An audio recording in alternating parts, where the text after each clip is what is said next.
Yeah, thank you so much for coming on. I'm super excited to speak with you about Soundful and about everything that you guys have in store for the future and what you're doing right now.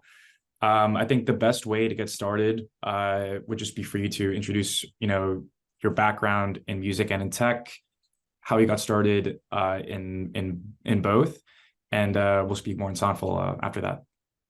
Sure, absolutely. Thank you for having me, Drew. And I am the CEO and founder of Soundful. My journey of music started since I was 3 years old in Egypt and started playing piano and went to study classical piano when I was 13. And then from there, when I moved to the US, I studied sound engineering and music production. I was a sound designer for one of the largest gaming studios.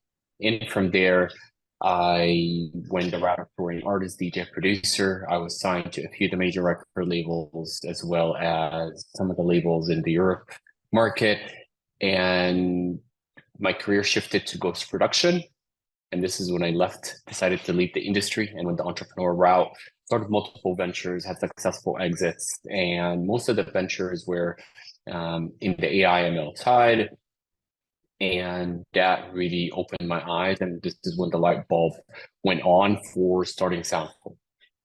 And so that's interesting that your experience was first in music and then separately uninvolved in music, but then in tech, and now you're kind of combining both. What was that light bulb moment for you when you decided that this was something that you wanted to pursue in an entrepreneurial route and that it had some real potential for the future and in music and music production? I mean, any company or any founder that is looking to start a company, they really started in multiple different things. Like the first thing that any founder look at, in my opinion, or I look at, is that what is a pain point in the industry and how can you be a painkiller? So what is the pain and how can you be the painkiller? So with Soundful, looking at the industry and the content creator or the creator economy as a whole, it's one of the fastest economies in the world. And right now we stand at a 1 billion creators, and that's forecasted to be 2 billion by 2028. And this number is not slowing down. My thesis is that with every creator, and I'm saying creator because whether it's content creator, music creators, any creator as a whole, they are going to become superhuman in the next, few years, leveraging the technology that is being democratized available to them. They're going to be music creators, music producers. They're going to be content creators, like video creators. They're going to be copywriters. They're going to be designers, graphic designers. Everything is getting democratized. But looking at the music industry as a whole, we haven't seen a platform that can create high fidelity studio quality music until we were able to build Soundful. Not only just that, but also how we can tackle the licensing problem where we don't train on any copyrighted materials to not infringe on any of the artists or the producers out there, or not even train on public domains. And taking it a step further, of how we can build the team around Soundful that understand the pain points from the industry, that creates the platform to really empower the creator economy. Absolutely. And I think one thing that I would love to learn more about that you just touched on there was the fact that Soundful's not trained on any music that's in the public domain, which, to your point, is how it maintains its ability to create truly personalized and unique soundtracks or stems or anything that you decide to produce on platform. How did you guys train the algorithm and the model for Soundful, and what was that process like? Kind of figuring out. I'm sure there's a lot of kinks in there that you had to work through to get it to where it is now. Well, without sharing too much of our secret sauce, we took the approach and simplified it. How can we teach the machine to produce the same way that a producer produces today? How can we teach it to write an instrument the same way that a musician plays that instrument? So we went back to the fundamental building blocks of music creation, which is music theory, and training on a set of music theory rules to write chord progression melodies and bass lines. And then from there, we don't have also any loops into the platform whatsoever. We are one of the few, if not the only company out there that uses only one-shot samples. The reason for doing that is that, first of all, the variation, and from a licensing standpoint, the, not the duplication of the same loop being duplicated into a lot of different tracks, as well as it gives us the flexibility of the variation to have infinite amount of output and uniqueness of every song created from every genre and every style that we create. So first, we are creating based on music theory rules. And second is combining that with one-shot samples. And the third is automation, as well as following the same building blocks of how a producer builds a track today. This is the same exact model. Gotcha. And in terms of creating a soundtrack, right? Could you walk me through, if I'm a creator and I come on to Soundful and I want to, create some music to use in a video that I have coming up, and walk me through what that looks like from their standpoint, how they can choose a specific genre, to match their video, like in BPM, mood, all those sort of things that you have available on Soundful. Absolutely. So the way that we do it is that it's very easy and simplified. We templatize every style and every genre. And when you say template, it is kind of like the industry standard, not just from music, but also from the designer, from video creation, etc. So it's very simple. You select a genre, which is like, let's say hip hop, EDM, orchestral pop, lo-fi, etc. And then you're selecting the template, which is the style. So let's say if you selected EDM, you select deep house, pop, pop disco. And then from there, there's two set of parameters as it stands today with Soundful. You're selecting the BPM, which is the tempo, and the key, or you can leave it randomized. We're going to be introducing into the next 2 to 4 weeks, we're going to be introducing as well mood. So rather than not understanding what a key is and or not knowing what key you want, you're going to be able to select mood as well. And then you click create. In 3 to 5 seconds, it produces a brand new unique track.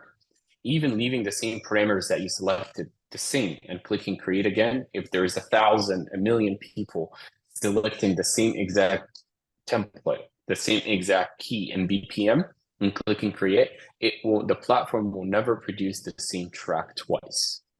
And I'm sure that while it does not produce the same track twice, at a certain point, especially if you're producing at scale, there will come a time when two tracks may sound similar, which I'm curious to know your thoughts about. I'm sure that figuring out copyright and, just general like ownership of the music has been a bit difficult in those situations. Have you encountered anything like that where perhaps somebody makes in a hypothetical situation, someone makes one type of track that happens to do very well, someone makes a different one that sounds similar but it's not absolutely the same, that also performs well, and now they're kind of at each other's neck trying to figure out who has the rightful ownership? So I've seen this happen with other places, with other, whether it's like, music libraries or even like real life producers, etc. With Soundful, no, and it will never happen. Why? Because we take it, music is subjective at the end of the day. But Soundful takes the extra step of where everything that is created by Soundful, there is the metadata behind it. We lock in the metadata that it would never replicate the same track twice in an extent of copyright infringement, as well as we have a score, what we call it, human ear score.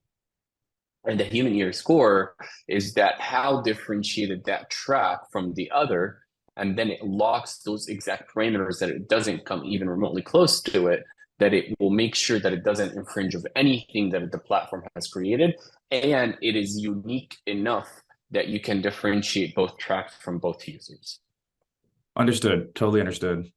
And I'm curious to find out more without giving away too much of your long-term business strategy. There is already a big player in the royalty-free music space that creators use quite widely. I don't think I need to say who it is, but I think we're aware. Obviously, not the same as what you guys are doing, but kind of appealing towards the same like user base and customer base. How do you see Soundful as being, perhaps more advantageous to the creator looking for royalty-free music to be using in their videos? It's a great question. With music libraries as a whole, There is, you go and you pay your subscription, you download a song for the content creators, you put it behind your video, your podcast, or whatnot, and then you put it live. If YouTube, for example, then YouTube sends out two checks, one to the content creator and one to that music library. Now with Soundful, how Soundful is doing it is that once if you paid your subscription for that month that you downloaded the song, you're entitled to monetize on it. So you'll get the monetization from YouTube or any of the other distribution channels. Now, not only just that, but every song that the user creates on Soundful, it's exclusive to you. So you will never hear both songs, like the same song twice on multiple videos. Mm. So that solves that problem.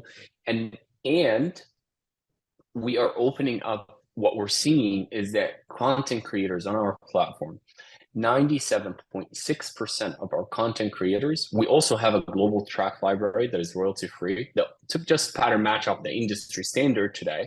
But 97.6% of our content creators on platform to date, they create new and they customize what they want rather than leveraging this library. So that's actually, 2.5x more than what we were expecting the number to be. And that just gives us, the visibility and tells us that content creators want the power to be able, they created that video, they own it, right? It's their, it's their unique IP, if you would. They want the power to create the music that is exclusive to them and it's just theirs and to be able to monetize on it as well. So exactly. So the advantage is that it's just an added level of personalization for their content where they, already on the video side, it's unique to them. On the back end music side as well, it's also entirely unique to them. Yep. Personalization, exclusivity, and monetization. Understood. Absolutely. And I think it's important to touch on the content creator side because I would assume there are, tons of content creators that use your platform. There also must be, I'm assuming, I don't know what exactly the number is, but producers and songwriters and musicians that also use your platform to assist them in the process of creating, their own music. I'm curious, firstly, what kind of, if you have this number on hand, like what kind of distribution is there in terms of who uses the platform, like content creators versus musicians, producers, songwriters? And secondly, and perhaps this would be a bit of a longer answer, what do you think of, I would have to assume people are kind of coming at you a little bit for your platform saying that this is cheating, this is like, kind of screwing up the originality of music creation, and just your response to, that kind of critique that I'm sure Soundful receives. Yeah, so the first one, we are having, without sharing exact numbers, but we're having hundreds of thousands of users on our platform today. And this number is split between, actually right in the middle between content creators and music creators. And then the content creators, you have the podcasters, vloggers, agencies like, freelancers, etc. Music creators are split into producers, singer-songwriters, vocalists, artists, goes on.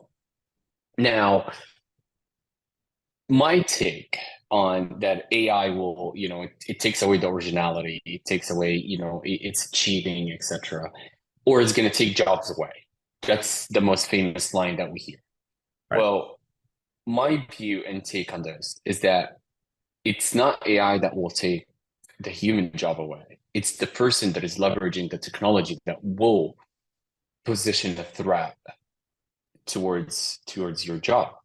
So the technology has been advancing very fast in the past few years, let alone just the past few months with ChatGPT, etc.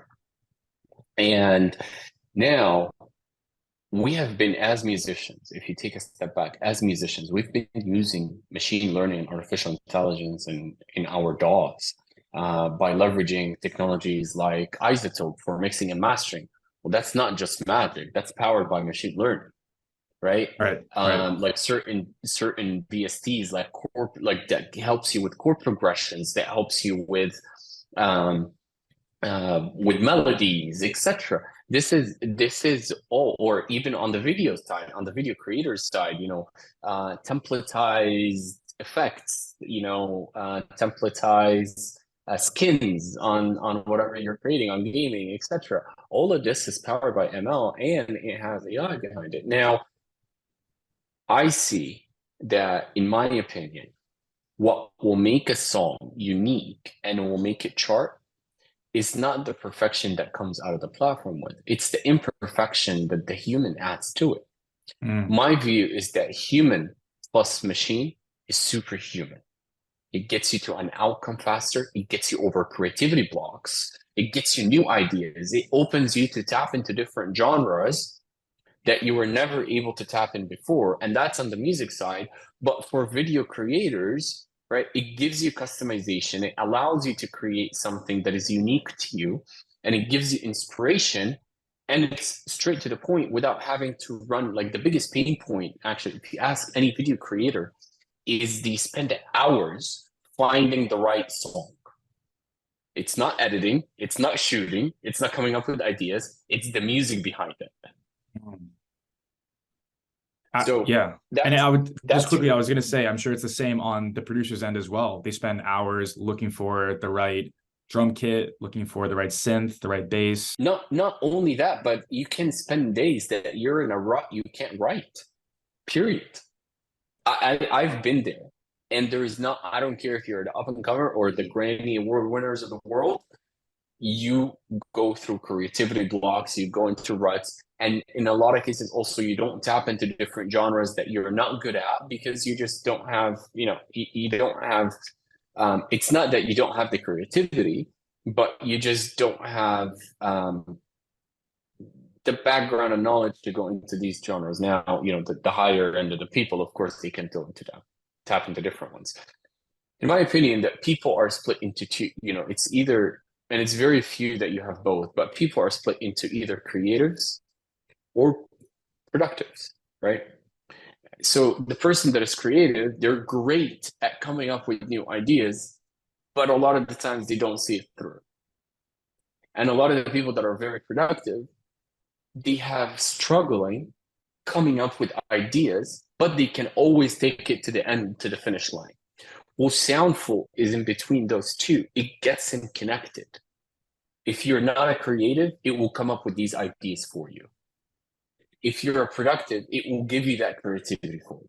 Amazing. Yeah, 100%. And I think that, interestingly enough, right, if the critique is that it takes away from the creativity of music, your response is that it actually is adding creativity towards the music creation process. Absolutely. We augment human creativity rather than replacing it. Mm, definitely. And do you think that, with that said, I completely agree with the concept, and at this point, it's going to become a fact that AI assisted processes are going to be implemented not just in music, but across all industries. It's inevitable, right? Like, it is going to happen. Do you think that that provides more opportunity for new roles to be developed in the music industry, sort of like the ones, and I'd love if you could talk about it, at Soundful, that you mentioned to me, that you have engineers that have music background, that I believe you call them music developers. Roles like that didn't exist 5, 10 years ago. Do you think that that will become more of an industry norm moving forward? It's inevitable. Mm. It's going to happen 100%. And it is happening right now. Separating from just the music for a second, going back in time, when, any disruption to any industry is scary to the people that are comfortable at their position. We're human, we're very competitive in nature, and if you're comfortable, you just get used to what you're doing. But if you put human in a corner, you will force them to get competitive and leverage the technology rather than being scared to that replacing them. Think about back in the day when you walked in an office and there is a bunch of people sitting down on typewriters doing nothing but typing, right?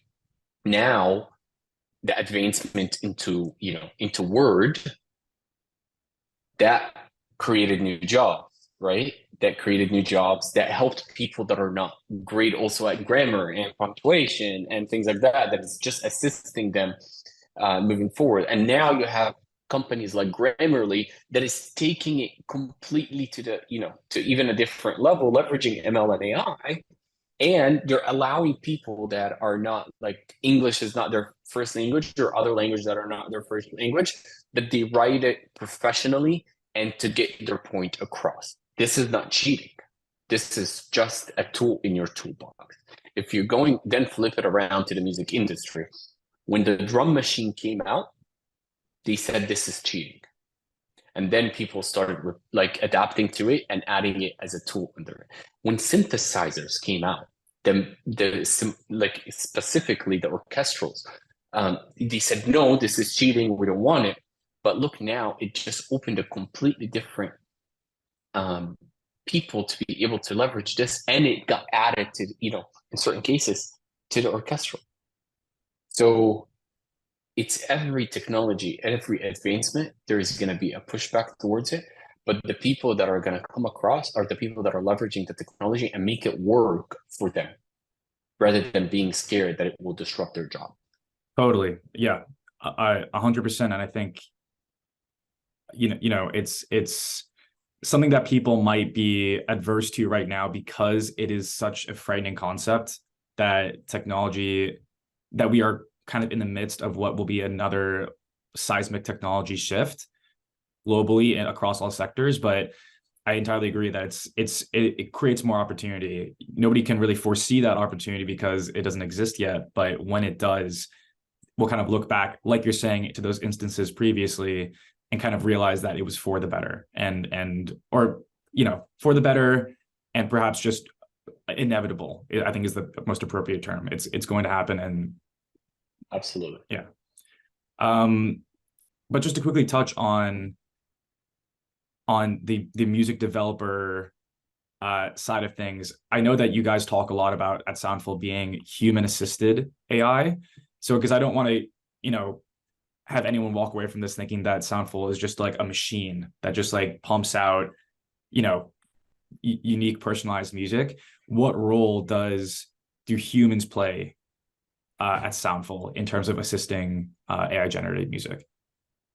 A lot of roles. Again, we're coming at the industry that we're trying to create new jobs, new opportunities, and be creative of getting, quote unquote, like unicorns to work with us. Whether we contract out a lot of the work on our sound design, like our one shots, we contract out a lot of work for that. Whether here in the US or globally as well, music producers that work with us will also same thing from here in the US as well as globally. But we have certain roles that are unique to Soundful, where what we call them is music devs, and these are software engineers that are music producers that have done commercial grade music releases, like whether it's for sync, whether it's for labels, etc. And these are the core engineering team behind Soundful. So we are from the music industry trying to solve a problem, rather than from the tech side just trying to disrupt and just not depend on human and take it away, and just like, hey, we're just gonna be like, don't care about producers, don't care about the music industry. We're just here to just, have a company and grow. Right. And I think that's perhaps a downfall of, we've just exited this very intense period of innovation. And a lot of these companies that perhaps people thought might be, really game changing and stick around and change the industry and make it have this huge overhaul. A lot of those companies have faltered because I think of their lack of music industry understanding and experience. The fact that you guys have people on the back end working that come from a musical background and have experience, like yourself, even in, working in the actual business of the music industry, is definitely beneficial to, integrating yourself into the processes of people that work in the industry, like producers, like songwriters, like vocalists. Absolutely. And it is we're going at it as solving a problem rather than solving a pain point, rather than just disrupting. Definitely. One question I have is just about, to make this perhaps a bit more relatable to people that don't have as much experience working with this kind of technology. Do you have any good examples of a instance in which a company or a large content creator or a musician, anything that you think is appropriate, used Soundful to create a personalized track or create something for their own project? Anything that might be a bit easier to grasp onto for someone that's not familiar? A lot. It's a wide variety of companies, and even the companies and individuals, and it's actually surprising as well. Like certain ones, like they reach out to us and we're like, wait, what do you need music for? And like it's all the way, it ranges from Fortune 500 companies into the tech world that are working on stuff for their social media, all the way to some of the biggest apps, without mentioning names, of course, because NDAs. Biggest apps for sleeping and meditation. We're building, helping building catalog at scales for them. Major record labels, ENRs, artists, Grammy award-winning artists that are using our platform to come over to create creativity blogs or work on certain albums that we'll be publicizing into the next, hopefully, 2 months. All the way to the smaller, content creators that want to start a YouTube channel for lo-fi, or do you want to put some background music on behind their videos? Songwriters that they get the short end of the stick every time, but because they don't produce and they just write the song, like just write the lyrics, etc., and they send it to the producer and they only participate onto the master. Well, now we're having songwriters that are creating music on Soundful, writing to it, and then they send it to the producers. And guess what? Like if the producers use certain of these elements, well, they have the right. Of course, it goes down to negotiations, but they have the right to participate onto the master. So that's completely different ballgame and change for the songwriting community. So we're seeing, and last but not least, is really Soundful is opening up our API and SDK to gaming companies, and whether it's an in-demand, like on-demand generation in the game, or whether we're just building catalogs for the game. Right. So And really wide variety of different things that we're able to. well, and if I'm hearing you correctly, it's entirely possible that we have heard a Soundful assisted or produced, piece of music at some point, but just aren't aware of it. 100%. Amazing. Wow. Okay, great. And just a couple more questions here. A big part of this conversation is talking about how transformative AI and ML are and deep learning, but even those industries are evolving quite literally, day over day, month over month. How have you at Soundful, managed to keep up with a lot of these, recent, progressions in that industry? Are you looking to incorporate them into your platform at all? Are you keeping an eye out for sort of the next big shift? Just because I'm sure at a certain point, there might even be something that disrupts your company, which is meant to disrupt, if that makes sense. Yeah, we're keeping a very close eye, and it's how we can, again, like if it's something that would help our users at the end of the day, we are definitely looking into how we can integrate, partner, and bring it up forward with our experience, or whether with the other platforms' experience. The industry is shifting like quite fast, but the one thing that I hold my ground in is that we have to maintain our integrity and also our mission and vision of creating high fidelity, high studio quality music, as well as not training and infringing on any copyrighted materials, period. That's the number one thing that we care about in Soundful, and how we can always maintain the simplicity of the licensing to solve the legacy problem with the industry anyway, as well as we're looking into, now we're going to be launching a set of collaborations starting next Q2 with major artists and producers, that they're having their own templates done on Soundful, their own styles, and they will be able to monetize on the platform as well. Amazing. Well, that kind of brings up my last question, which was that, you guys obviously built the algorithm for music creation not based on any pre-existing loops or public domain music. By having those partnerships on platform, creating, templates for music that's kind of sounds like their own. Is there the potential for you guys to enter the, absolutely massive marketplace that is type beats, or are you looking to stay away from that just because of, worry about copyright infringement? Um, so great question. A lot of the type beats is infringing on other artists and producers, right? Right. So this is our way of collaborating with the artists and producers, direct artists and producers. This is our way to make sure that they are paid on what they're supposed to be paid on. Leveraging their likeness or their names, etc., they should be entitled to that. We look at it inside here like that we bottle the artist's sound without even training on any pre-copyrighted materials. We bottle the artist's sound, and then it's kind of like merchandising. The user will interact, will buy it as a premium template. Then there's a split that goes to the artist, and a portion of it will retain into Soundful. I look at it that we will be rather disrupting the type beats market rather than like not tapping into it. And we're working actually with some of the biggest type beats producers to build their own templates on Soundful and deploy that. Amazing. And just one quick follow-up, working with some of those biggest type beat producers, does that become a little difficult to define their production style because they're technically producing beats that sound like those of another artist? Um, it's a great question. It comes down to the people are buying their records, and they're some of the biggest, not because they're infringing, but because of the way that they write, and not necessarily that every time they'll be infringing, or if at all, right? But they're following their name.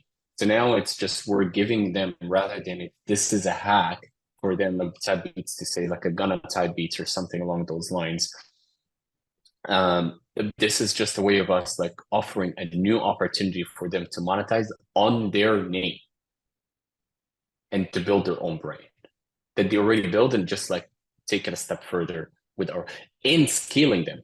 Because think about it this way: having a template for that specific type beats producer, he's not he or she, they're not personally creating every track. So they are now monetizing on hundreds of thousands of tracks that they're able to be automatically generated by the platform based on the user preferences, right? Rather than just selling the same track multiple times, etc. And again, it's exclusive to the user on our end. Right, right. And that definitely will solve, at least in the type beat marketplace, the issue that, a lot of them are licenses that you sign that think it's tricky if you have a song that blows up. We can go down a whole rabbit hole there, but, if anyone's curious, they can look into that themselves. Absolutely. Just one last question here. So we've kind of covered a lot here, very wide ranging. I just want your thoughts in general about how you think the next 5 to 10 years of music production looks like, with the notion in mind that we'll likely have a lot more involvement from AI assisted companies like yourself and perhaps like some others that are rising in this space. Um, we've seen the transformation to the industry from going from a multi-million-dollar studios to your laptops now to, like the online DAWs like BandLab, Soundtrap, to now Soundful, taking a step further. I believe that there is going to be more and more advancement into the space to even democratize it even more and make it more accessible, whether, even like on the phone, like, and how we can link and sync different things based on the video, like that is playing, that it will generate music to based on the video, etc. So there's going to be advancement, and this is not going to slow down. But it needs to be controlled in a sense that always put in mind that how it can benefit the artist or the creator economy as a whole, rather than, hey, we just want to build this company to just disrupt and make money and not taking consideration the art, or really damage the industry rather than help it. Amazing. Well, Diaa, it's been, really great talking to you. I really appreciate you coming on. I hope everyone else has enjoyed this conversation as well. And let's all definitely keep an eye out for, how AI and ML plays a role in the music industry and what Soundful has in store for the next few years. Thank you, Trey. Really appreciate it.